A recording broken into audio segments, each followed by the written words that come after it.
warahmatullahi wabarakatuh.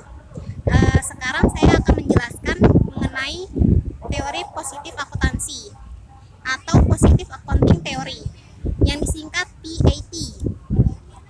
Selama tahun 1970-an, teori akuntansi bergeser ke arah metodologi positif. Positive accounting theory merupakan cabang penelitian akuntansi yang berusaha untuk menjelaskan dan memprediksi praktik dalam akuntansi. PAT mengamati fenomena akuntansi berdasarkan alasan-alasan yang mendasari terjadinya peristiwa. Dengan kata lain, PAT dimaksudkan untuk menjelaskan dan memprediksi konsekuensi saat manajer mengambil suatu keputusan tertentu. PAT beranggapan bahwa perusahaan akan mengorganisir diri dalam cara yang efisien sehingga memaksimalkan prospek untuk bertahan hidup.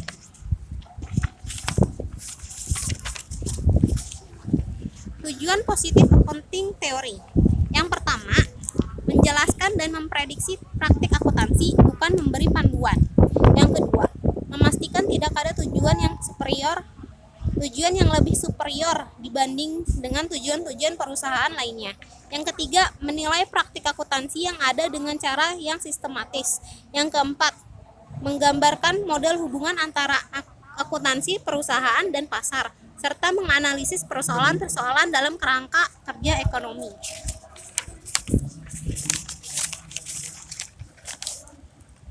Kelebihan PAT.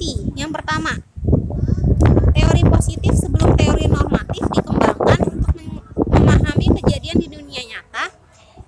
Yang kedua, berdasarkan pada metode atau observasi yang teridentifikasi dan empiris. Yang ketiga, bersifat objektif dan netral, tidak dipengaruhi oleh fenomena yang diamati. Kekurangan PAT. Yang pertama, hanya memberi penjelasan dan prediksi yang akan terjadi, tidak ada rekomendasi yang seharusnya dilakukan.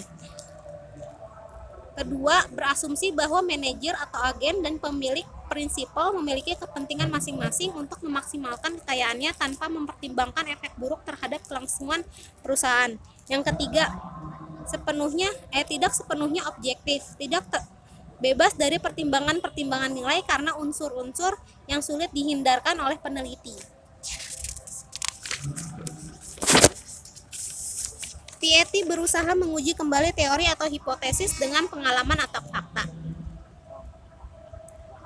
Seperti menjawab pertanyaan yang pertama, apakah biaya yang dikeluarkan dalam memilih metode akuntansi memberikan manfaat yang sesuai? Yang kedua, apakah biaya regulasi dan proses penentuan standar akuntansi sesuai dengan manfaat yang diperoleh? Dan yang ketiga, apakah laporan keuangan berpengaruh terhadap harga saham? Untuk menjawab pertanyaan tersebut, PAT berasumsi bahwa yang pertama, manajer, investor, kreditor, dan individu lain bersikap rasional dalam memilih kebijakan akuntansi dan memaksimalkan kepuasan. Yang kedua, manajer memiliki hak kebebasan untuk menentukan metode akuntansi atau mengubah kebijakan untuk memaksimalkan kepuasan mereka. Yang ketiga, manajer mengambil keputusan guna memaksimalkan nilai perusahaan. 3 hipotesis positive accounting theory. Yang pertama,